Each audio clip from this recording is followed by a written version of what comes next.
Testing. I heard the music. We are live.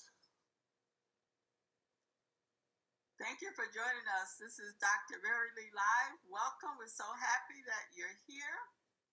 This evening, we're talking about Egypt. We want to know whether or not the ancient Egyptians were black or white.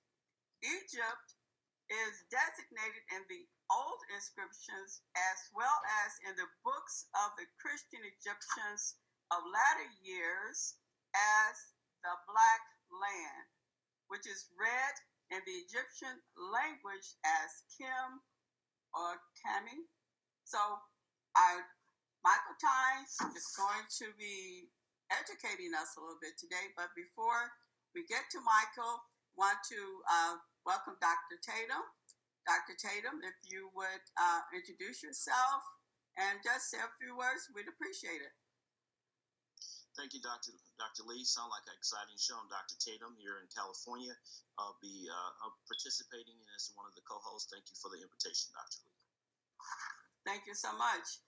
Michael Tynes, if you tell us a little bit about yourself, and the show is yours. Thank you. Thank you so much for this presentation. Yeah, no problem. I appreciate it, Dr. Lee. So as Dr. Lee said, my name is Michael. I primarily operate as an advocate for global African affairs and independence. I speak on African history and African people and just try to do what I can to provide more education to people as well as Africans themselves on, the African community and things relating to African affairs. So today, as Dr. Lee mentioned, we're going to be speaking about something that is or has been historically particularly controversial and contentious, just meaning there's been a lot of discussion and disputation back and forth from different factions in the conversation regarding this topic. And the topic is what we would today call the racial category of the ancient Egyptians. And firstly, let me just say, starting off, that when we use terms like race, we have to acknowledge their etymological origins. And the etymological origins of the term we today use as race really goes back to not ancient times, but more recent times that stem from post-1500s. The term we use today called race, the way we conceive of it, is usually based on someone's outward phenotypic appearance. So skin color, your facial features like your nose or your hair type. We have to be, I would say, knowledgeable of the fact that our conceptualizations of things in the modern day don't always exist in the past as we conceptualize them as they do today. So in the past, in particularly ancient times, in ancient Egypt in particular, our conceptualization of race didn't really exist. So when people say that certain people of a race are in that race because they have a certain skin color or a certain facial feature like a certain type of nose, we have to recognize that this doesn't really exist in the ancient world, this categorization. However, one thing that does exist in the ancient world, as it does today, is ancestry, biological ancestry, right? You can be more, and you are more closely related to, let's say, your siblings, if you have any, than a regular random stranger walking on the street. And so using a metric of ancestry as the predicate for establishing the boundaries of a population is much more scientifically informed than using terms and conceptualizations like race. So when we talk about the racial category of ancient Egyptians, just know that I'm using the word race not as we use it today in common public parlance, but I'm using it interchangeably with the term ancestry. So when I say race, I really don't mean, as we currently conceive of race, I mean African, European, Asian, Native American, and these terms such as that, based on biological ancestry, because within these continental populations and within what we would today call races, we have to acknowledge that there is diversity, and there always has been natural diversity. There is no one skin tone of, for instance, what we would call black people or even white people. There is no one nasal width of what we would call black people or white people or Asian people. There are varying skin tones, varying facial features, and so I'm not using the term race to refer to a specific stereotype of a certain type of face or a skin tone. I'm using it interchangeably with the term ancestry. And when looking at the ancestral category of the ancient Egyptians, the overwhelming majority of them would be categorized and are categorized demonstrably as Native Africans, meaning they cluster with the indigenous continental population of Africa. They share more ancestry with most other Africans than they do with non-Africans. And the important point to mention, firstly, is that Egypt is in Africa geographically. There's some part of Egypt, a small part, that is in the Sinai Peninsula, but Egypt is mostly in Africa. And being mostly in Africa, most of the civilizational development of ancient Egypt occurred in Africa and came from Africa. If I could put up the first picture, if we have it ready, of the geographical placement of Egypt in Africa, would that be something we'd be able to do?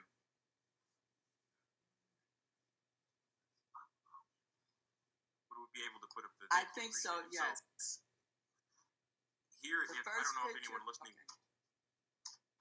I don't know if anyone listening can see this. Hopefully they can. But here you just have a standard geographical map of the continent of Africa and the country of Egypt highlighted. And so the geographical significance of that is that Egypt is, of course, in Africa, as I mentioned. And if we could get the second picture up, I want to show the progression of civilization in Egypt that came from south to north.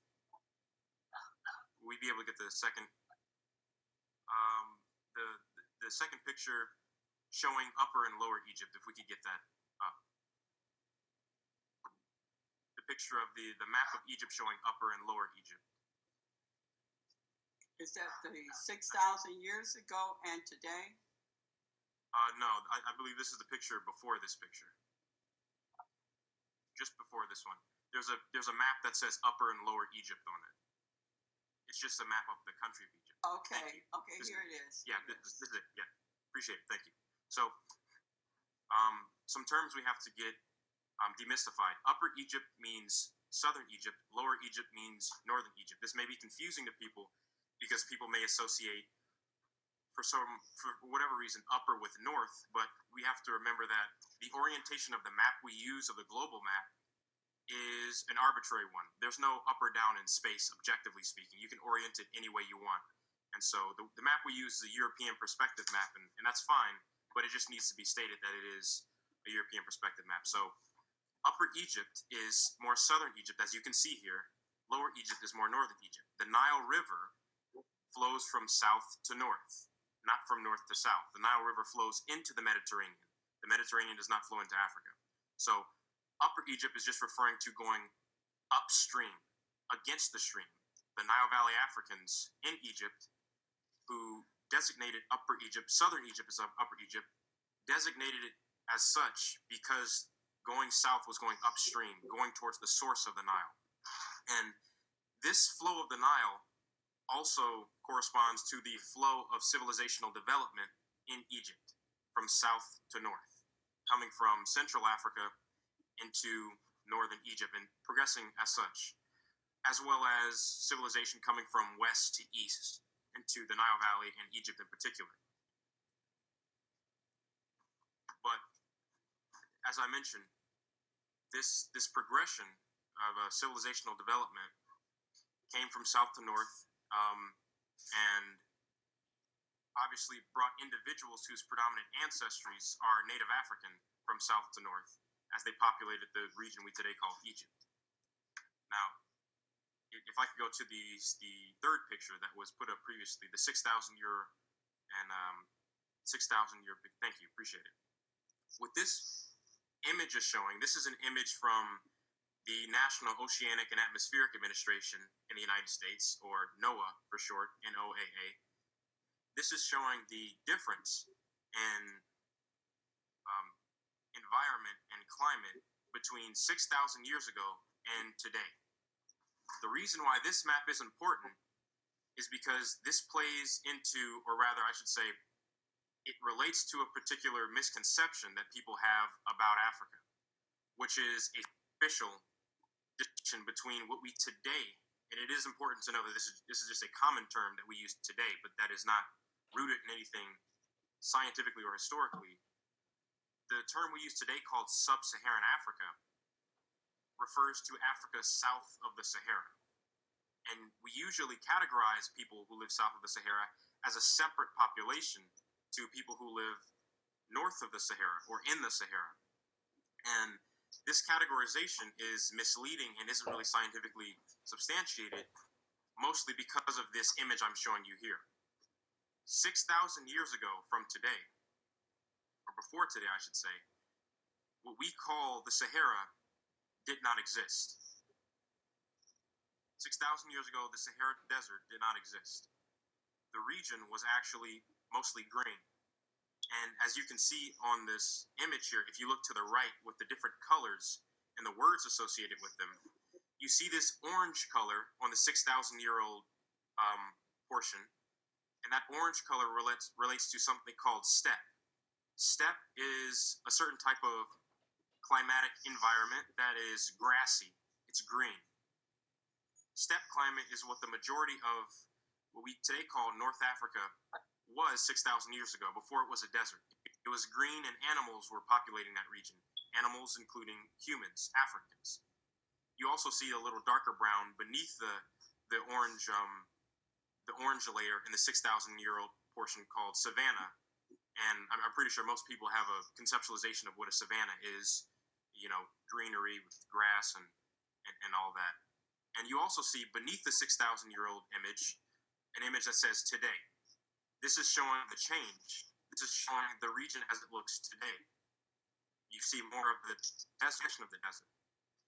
This is important because 6,000 years ago, no such thing as a sub-Saharan African existed because the Sahara didn't exist. So Africans were not separated by some desert barrier or desert impediment. Africans moved as freely as they could or they wanted. So it is important to note that when you hear terms like sub-Saharan Africa or sub-Saharan, these terms do not apply pre-6,000 years ago.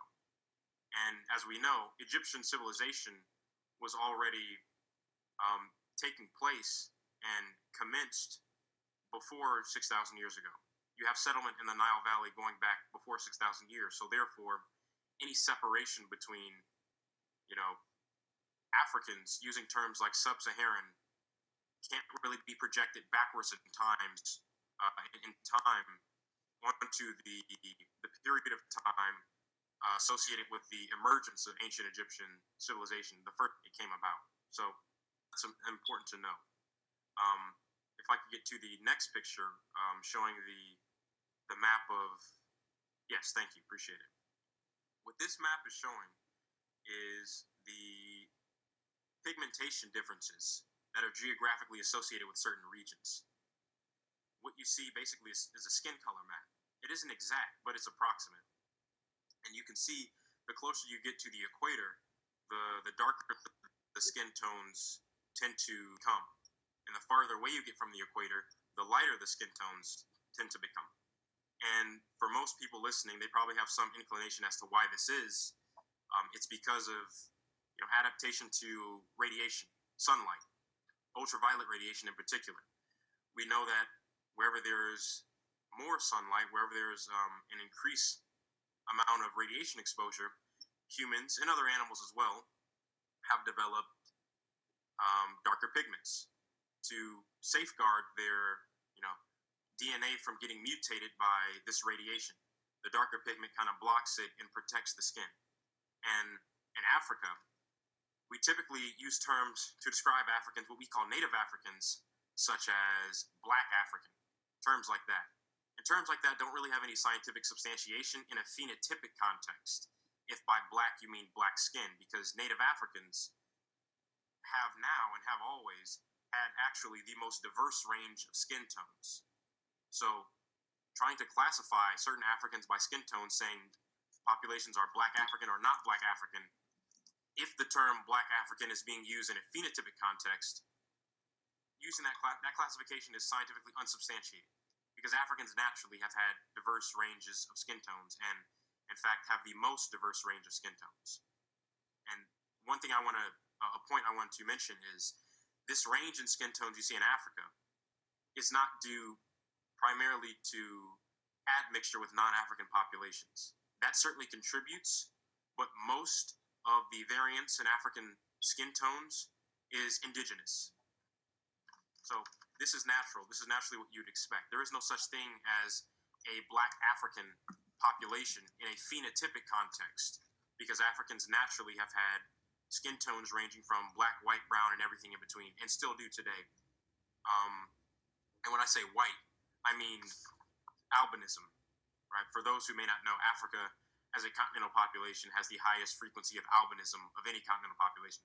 And the mutation that produces that white skin in albinism occurred before anatomically modern humans emerged on the earth. So literally Africans have been black, white, brown, and everything in between before any other anatomically modern human population of non-Africans even existed. So these traits are indigenous. This diversity is indigenous. If I could go to the second picture, please. Or the next picture.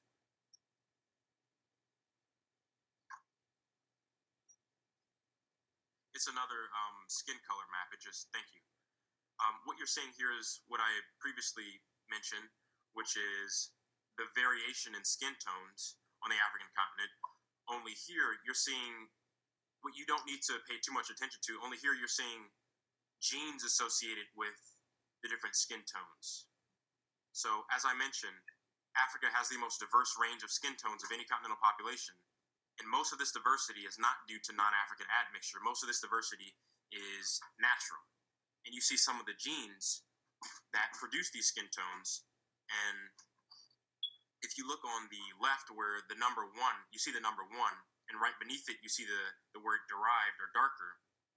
What this number 1 is representing is certain genes associated with skin colors that developed in this part of Africa. So what we call brown skin tones, be they dark brown that you would call black, or be they light brown that you call light brown or olive skin tone, as some people use. These skin colors developed in Africa, as opposed to the number 2. You see the SLC24A5 gene, as well as the other genes associated with number 2.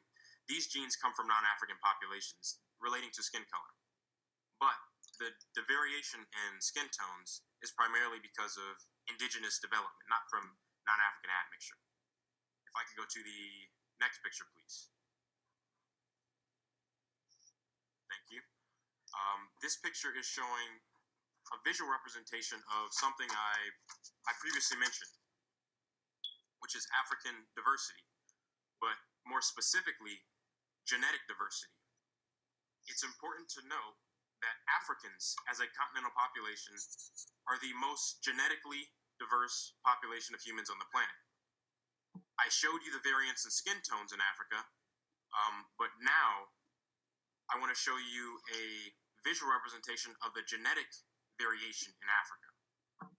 And this is important because when people try to categorize Africans, typecast Africans as a certain skin tone, as a certain anything, a certain type of face, this just goes against everything we know scientifically about Africans on a biological level, which is that they're naturally diverse. And like I said, just to reiterate, this diversity is not mostly due to non-African admixture. That is incorrect. This diversity is due to natural development. It's indigenous. Next picture, please.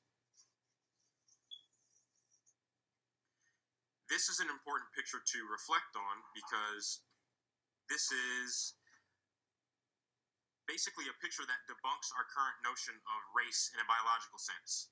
And it's why I'm giving you this biological context before I'm going to start speaking more specifically about Egypt and Egyptian history and how that relates to categorizing them as, in a certain race. And as I said, I'm using the term race to refer to African ancestry. But this term, or this picture, the reason why it debunks race in a biological context as we use it today is because there's no objectively agreed upon number to establish when someone of one race crosses over into another race. So, for instance,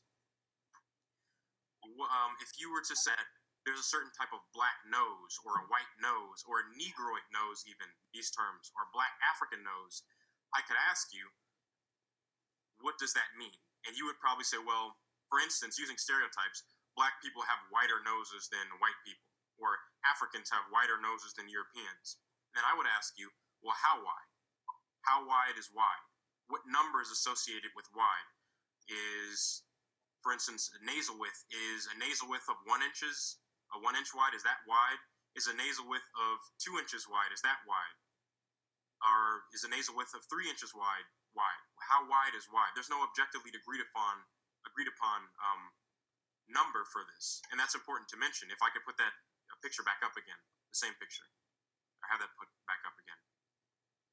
That's important to realize that there's no objective agreed upon number that separates the features of one so-called race from another. It's a spectrum. It isn't discrete. It's important to realize that because in Africa, you have this as well as all over the world. You have a range of traits that don't abruptly stop. In every single race, as we conceive of race today, not in the way I'm using it, which is based on ancestry, as in every racial population, there is diversity. There is no such thing as a racial type. There's natural diversity. And the same is true with Africans as well, except with Africans, it's even greater. Next picture, please. This is a visual representation of the range of one particular African trait, skin color. I mentioned earlier that Africans are, and always have been, black, white, brown, and everything in between because of their natural variation, not because of non-African admixture, European or Asian admixture. But naturally, they have this range of skin tones. And this is just an example of that, showing one end of the range that's associated with very dark brown skin that people for some reason call black, even though it's dark brown, but that's fine. And then the other end of the spectrum associated with very light skin that people call white, or you can call it pink if you choose. This is just showing you this range of skin tones is naturally African. It's the indigenous African skin tone range. So saying that someone is or isn't African or is less African because of superficial characteristics like skin tone, like facial features, is scientifically unsubstantiated. Africans naturally vary like this, and not because, again, not because of non-African admixture. Okay, so how does this relate to ancient Egypt and proving or speaking on what the racial categorization of the ancient Egyptians would be today? Well, the reason why this is important context to have before you speak on whether the ancient Egyptians are black or white, is because you have to define how you're using these terms. Black, as I'm using it, as I mentioned, the same way that I'm using the term race, I am using interchangeably with African ancestry, meaning a person who clusters with the continental population of Africa based on their predominant ancestry. A person who has ancestry more in common with most Africans, maybe not all Africans, but most Africans, more so than they do with non-Africans. That's what I mean when I'm using the term black. I'm not using it in a phenotypic sense to refer to people with skin tones as dark as the male individual represented in this picture here. I am using black in a political context to refer to native Africans. And so that needs to be said, because in countries or in regions like the Nile Valley, you've always had Africans of every single shade between the two shades you see here represented in this picture. You've always had this. Geographically, certain shades are more likely to be more positively expressed in certain regions. That's certainly true. Like the closer you get to the equator, the higher frequency, you'll find darker skins, such as represented in the male individual in this picture. You'll find skin tones like this, the darker skin, more frequently represented in populations the closer you get to the equator. But you always find them. You still find them in the most northern parts of Africa. You don't just find them in what we would refer to as Nubia or Sudan today. You always find them, and you still do find them, in Egypt, or what would be the indigenous term used in ancient times, Kemet, or Kemet. You always find these ranges of skin tones everywhere in Africa. It's just that you find higher frequencies in certain regions. Like I said, darker skins are more frequent the closer you get to the equator. But you always find this range everywhere in Africa. If I could go to not the next picture, but if I could go to the picture of the timeline.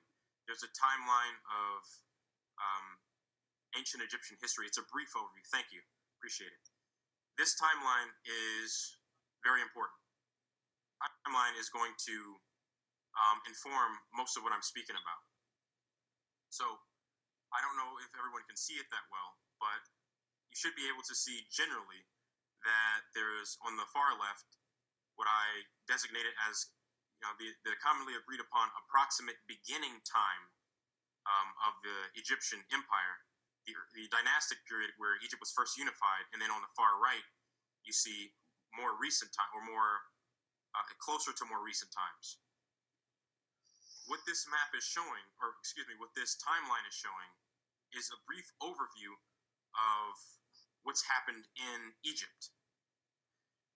Now, what I want you to look at or pay attention to is the blue arrows. The blue arrows pointing to the number 1750. So if you see these blue arrows pointing to 1750, what you can hopefully see is the above picture shows two processions of individuals. The picture above the blue arrow pointing at 1750 shows an image where on top, it's a tomb painting, a picture of a tomb painting. On top, you see individuals with, various diverse clothings and kind of a yellowish pigment, a skin tone. And then on the bottom of this image, you see individuals with a darker brown skin tones represented as kind of looking reddish, but it's a, analogy for brown skin or brown skin tone. What this picture is showing is, on top, a migration of Middle Eastern peoples into the Nile Valley, and in particular into Egypt. And this migration of Middle Eastern peoples happened long after what you see underlined by this green dotted line, which is the majority of civilizational development in Egypt. So you see the green dotted line underlying a part of the timeline that shows not just the first unification of Egypt, but also the construction of the first pyramid, the Saqqara pyramid or the Step pyramid, as well as the Giza pyramid. You also see the green dotted line underlying the Middle Kingdom, as represented by the picture of the first ruler of the Middle Kingdom, Mentuhotep II, which is the face of this individual above the arrow pointing to 2150. Most of what this green dotted line is showing is all the civilization that took place before Middle Eastern populations migrated to Egypt. A really quick question, Michael. A really quick question here. On this timeline, who do you accredit this timeline being created by, or where did you find it? This is not something that you created yourself, correct? No, this one is one I created myself. It's based off of the University of Chicago's Oriental Institute. They have a timeline. Yeah, the actual timeline this is based off of is a timeline that comes from, like I said, the University of Chicago. Their Oriental Institute studies what they call Near Eastern civilizations, and they have a whole timeline that doesn't just include Egypt. It also includes Nubia and the Levant and Mesopotamia, and that was too much information, so I whittled it down so it wouldn't be too confusing. But this is something that I created. But you assemble this from information that was already published. Yes, from the University Okay, of. that's right. Right. It was already published. My point is that this isn't something that you picked from here and picked from there, but it was from previous authors, and you only extracted certain information and cut down the timeline to fit the purposes for today. Yeah, it's abbreviated because the Okay, timeline right. is based off of that the Oriental Institute and the University of Chicago put together. Like I said, it has more civilizations. Like it shows. Right. They put it Nubian. together. Right. Yes, it shows a Nubian timeline, Mesopotamian timeline, and I didn't. Obviously, we're not talking about that. We're talking about Egypt, so I whittled it down. But if I could get that picture back up, that timeline, would I be able to get that timeline back up? Oh, thank you. Yeah. So. Okay. These okay. blue arrows, so these blue arrows I need people to pay attention to because this is the time period in which the majority of the Middle Eastern population that we see who live in Egypt today that are not Native Africans. This is the time period the majority of their ancestors came into Egypt during. These blue arrows pointing to 1750.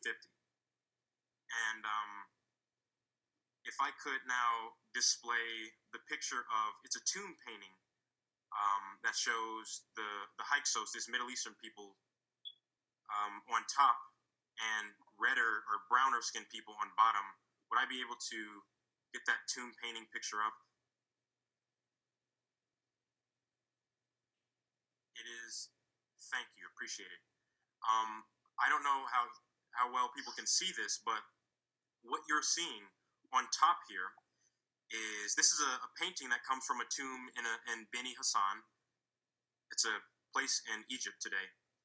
What you're seeing on top is Middle Eastern peoples referred to as Hyksos, migrants who came into Egypt, came into the Nile Valley during the time period I said that was associated with where those two blue arrows were pointing on the timeline. And you see beneath them representations of the native Africans, the Nile Valley Africans in Egypt, the Egyptians. You see them as represented with kind of darker, brownish, reddish skin tones. There's an image before this image that shows the same thing, but it's a modern recreation, an artistic drawing of it. Thank you very much, appreciate it. It's this image, and never mind the fact that the skin tones are a little bit lightened, extra lightened compared to the actual tomb painting, but it still works as a picture. You see that there's a difference here, not just in the dress, which is what you commonly see, the difference between Middle Eastern peoples and Africans, the way they represented themselves. You see there's a difference in the dress, but also in the skin tones. And this is just showing you that there were different populations in the Nile Valley, different populations in Egypt, still predominantly Native Africans who ancestrally are more related to other Africans than they are to Middle Easterners, but still there were different populations in this region at this time. And like I said, the Middle Eastern peoples you see here coming to Egypt, the ones who aren't wearing the white, what look like dresses, the people wearing the white dresses are Native Africans. The ones not wearing those white dresses are Middle Eastern peoples. They're migrants. They came to Egypt as migrants. And later, during what's called the Second Intermediate Period, where those blue arrows in that timeline was pointing to, around that time period, later these Middle Eastern populations took over northern Egypt. They constituted an uprising that took place, and they controlled northern Egypt and sandwiched Native Africans from Egypt between Nubians and their control of northern Egypt. Egyptians were kind of sandwiched and placed between Middle Eastern rule of northern Egypt and Nubian control of kind of all of Egypt and southern Egypt. If I could go to the last picture, it's another tomb painting showing a procession of a bunch of different individuals. Thank you very much. This is a picture showing, it's a little bit hard to see, but you can still make some things out. It's showing Nubians and Egyptians. It's a procession of Nubians bringing tribute to Egyptians. As we know, Egypt are, they're both in the Nile Valley. They first started out as trading partners, and then over time, the relationship became more contentious for political reasons because, Egypt wanted more control of Nubia's access to Africa's gold, considering that Nubia is more southward of Egypt and it was closer to more known gold deposits. So the relationship became more contentious over time, but initially there was a more amicable relationship that was based on trade. And what you see here is not just darker skin tones that we unfortunately stereotypically associate with Egyptians. We call Egyptians black Africans phenotypically. You also see more brown skin tones or lighter skin tones associated with Nubians because, like I said, Africans have always had diverse skin tones and diverse phenotypes and physical traits. There is no scientifically substantiated, agreed upon separation or delineation between Africans based on superficial characteristics like the way they look. They've all been varied, always. They've always had variation, even Nubians. We think of Nubians as black skin, but that is not the case. Nubians are just were predominantly darker skinned, but they still had naturally this variation of brown skin tones as well. And you see that here. You see not just Egyptians and Nubians with dark brown skin, but also with mid-brown and lighter brown skin. So even in the Nubian population, there was variation. And that's important to note because you cannot categorize Africans based on their physical phenotypes because their physical phenotypes do not always match up with shared ancestry. Two Africans can look more dissimilar from one another and still be more closely related to one another than either of them are to a non-African. So, for instance, if you have someone who is predominantly non-African that comes from the region we today would call the Middle East, that individual can look more like a native African than another native African does, but yet those two Africans share more ancestry together than the non-African Middle Easterner and the African they look more like. So you can't go off of physical traits because these traits are adaptations to environment, and there's a lot of environmental variation in Africa, and as such, phenotypic variation that's adapted to that environmental variation. So skin tone is not an adequate metric for gauging ancestry. Africans are naturally diverse, and this is what I'm trying to show. With that being said, Michael, can we? Yeah, you can ask questions now. I was just going to transition. Okay, great. Thank you so much. Let's go to our co-host, starting with Dr. James Cannon. Do you have any questions, comments here? Thank you for being with us today. Outstanding lecture, young man. You brought so much clarity to a lot of when we look at the fact most of the time we do just think, black Africans, but to understand very clearly that we are multiracial in color, and that's a beautiful thing. We are that rainbow that everybody else disseminates from. It's a beautiful thing, I think, as you look at Africa, the continent of Africa, and you look at the beauty of the vegetation, you look at the beauty and the diversity of the animals there. It's a great continent. My question would be, sir, and not switching off in your studies, in that the sub-Sahara, up under that in some of the older maps beyond 1500 or so, you see a place called Negro Land. I'm asking, is there any validity on those maps? Have you looked at those maps of Africa that does designate a large part of that continent as being called Negro Land, and thus Negro people coming out of Negro Land? I'm asking, in your studying, have you seen that to be true in the older maps where they talk about a place called Negro Land is right above the Gold Coast, the Grain Coast. We find the Slave Coast, and then a place called Negro Land. How accurate is that in your studying, and what have you found, sir? So I am familiar with that map as well as others like it. They're oftentimes referred to as ethnographic maps, You ask, is it substantiated? I presume you meant substantiated by our current scientific understanding of things like African diversity and African ancestry. I would say demonstrably no, it's not substantiated. These are old colonial stereotypes. If you look at the word Negro, right, in Spanish it means black, right? And like I said, if you're using racial terms like I'm using them in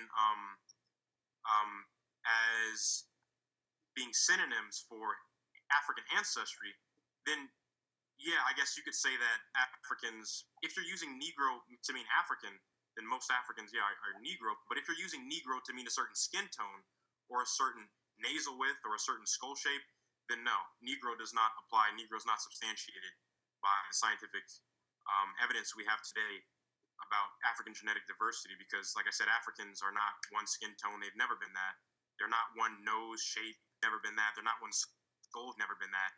And like I said, they've never been that because they're naturally not that way. Not because non-Africans brought genes that made them more diverse. They were already more diverse. As you correctly said, Mr. Cannon, the rest of the global population of humans on the planet descend from African genetic diversity and African phenotypic diversity. Their variation is a subset of how diverse Africans are. Africans have more variance in skin tone. Africans have more variance in shape, not just of their facial features, but also in height. Africans are just more diverse than the rest of the world. So you correctly pointed out that they are a subset of African genetic diversity. So those maps are not accurate. If you want to use terms like black and Negro, like I said, so long as you're using them interchangeably, and you state that you're using them interchangeably or synonymously with Native African ancestry, you can use that. But once they start to be used to represent phenotypes, once they start to be used to represent skin tones, like there's a certain specific Negroid skin tone or Negroid nose shape, that's when it becomes scientifically unsubstantiated. Because Africans are naturally and always have been diverse, the most diverse continental population of people. So I hope that answers your question. Does anyone else have Thank any you so much, Dr. Tatum. questions? Yeah, Mike, in light of what's going on in our nation, what we witnessed last year, very divisive situations and post January 6th, how important is the teaching of this correct information on our ancestry? How crucial is it now? So this is just my personal subjective opinion, but I think it is the most vital element of global African independence, empowerment, and development. Scientific literacy. Scientific literacy is vital because, for instance, the less you know about yourself, the more you open yourself up to the potential of being exploited by people who know more about you and know more about your history than you. So, in the context of African genetic diversity, most Africans, they think that they use terms like Black African. They use terms that we inherited from Eurocentric sources, like Negro. They don't realize that these are completely scientifically unsubstantiated terms. They think that what it means to be black is a certain type of nose, when it's literally never meant that. Some of the oldest genes you find in the human population that cause what people would call thinner noses come from Africa, and they spread to Europe and Asia. And there are also independent, developments, mutations that happened in Europe and places also led to lighter skin and noses. But the oldest versions of those traits, those genes that cause light skin and thinner noses, come back actually. For instance, we know now that climate and nose shape are very correlated with one another. The warmer and more humid of an environment a population lives in or has lived in historically, the wider the noses get. And that's because the environment positively selects for individuals with more wider noses because, wider noses make it more easy to breathe in more hot and humid tropical environments. And we also know that the colder the region, the more thinner the noses get because colder air or thinner noses make it easier to breathe and circulate the air more better in more colder regions. You have not just warm tropical regions, you also have colder regions in Africa, in particular more mountainous regions. You find Africans who have ancestry descended from more mountainous regions or tribes that live in the mountains having thinner noses because they've adapted to that region. That isn't because they're not African, they've just adapted. That's a natural adaptation Africans have. Now, I should also mention that even in those warm tropical environments, those warm humid environments, you still have people with thinner noses. Even in those cold environments, you still have people with wider noses. This is just showing a general trend where warmer tends to widen the nose, colder tends to thinnen the nose. But I don't want people to think that these regions are homogeneous. Both regions still have variation. I'm just saying that certain features are more predominantly selected for in certain climatic regions. But yeah, like you said, this knowledge is important. And like I said, I think it's personally the most important thing for Africans to wear their belt if they want to foment some successful, African revolutionary of sorts that's based on African independence and empowerment. They have to know about themselves. They have to know about one of the biggest lies that, we've inherited from Eurocentric colonial regimes, which is the stereotypical monolithic Black African image of Africans. Africans are literally, when you measure their traits, the most diverse people, phenotypically and genetically. African Americans are also the most genetically and phenotypically diverse racial population in the United States. They literally look the least like one another, despite the fact that historically, the stereotype is Africans look alike. They literally look the opposite. Okay. They look the least alike. Dr. Cannon, you have a question? Beautiful. More directly, my question would be, as we look at the continent of Africa, we look at our connection and the beauty of that. My question is, we wake up and we find ourselves called Negro, and I understand the Spanish definition of the word. We've had many lectures before that bring us to a mindset that the word Negro may habitated from the continent of Africa, and there may have been a whole region that was called Negro land. You're saying even with maps being present, based on your studying, you would debunk those maps and say that those maps are not accurate, that over the Gold Coast, the Grain Coast, there was never a time where that location was called Negro land.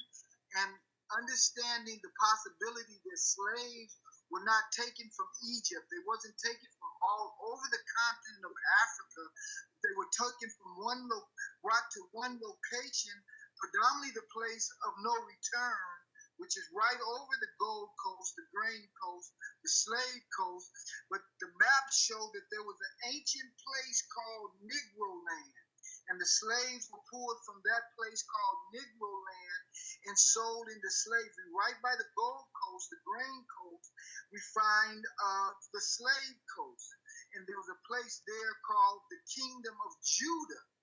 And from the Kingdom of Judah, it appears that possibly those that were sold from slavery into America might have came right from one geographical location of continent and not all over the continent. They didn't go into all over Africa and pull slaves from every place, but one geographical place, namely called Negro land. But you're saying you believe that Negro land is a myth? No. I'm saying that there could have been a region designated as Negro land on maps of previous times. I'm simply saying, one, it depends on what context in which you're using the terms, or what the context is that you're using the terms in. So what you mean by Negro, if Negro... On the map, Negro is, if you look back at the maps, right. I can pull them, I don't know if you can pull them up, but they're ancient maps. Before 1400, depends on what the person who made the map meant by Negro. I'm not saying the map doesn't exist. I'm saying just because someone made a map does not necessarily mean that, one, it's accurate, or that it is representative of reality. So it depends on what they mean by Negro. All I'm saying, if by Negro you are using it not to mean Native African ancestry, but to mean a certain stereotype of Africans like black skin, big red lips, and curly hair, then that's not substantiated because Africans are diverse. Okay, this has been a great conversation, and our time is winding up. I want to say thank you so very much, Michael. We can go on. We will continue this conversation. Thank you, Dr. Cannon. Thank you, Dr. Tatum. This is Dr. Mary Lee Live Show. Next week, we will ask you to join us. We will have Dr. Cornell West with us next week. So until next time, God bless, stay safe, and we'll get our questions in next time. Absolutely.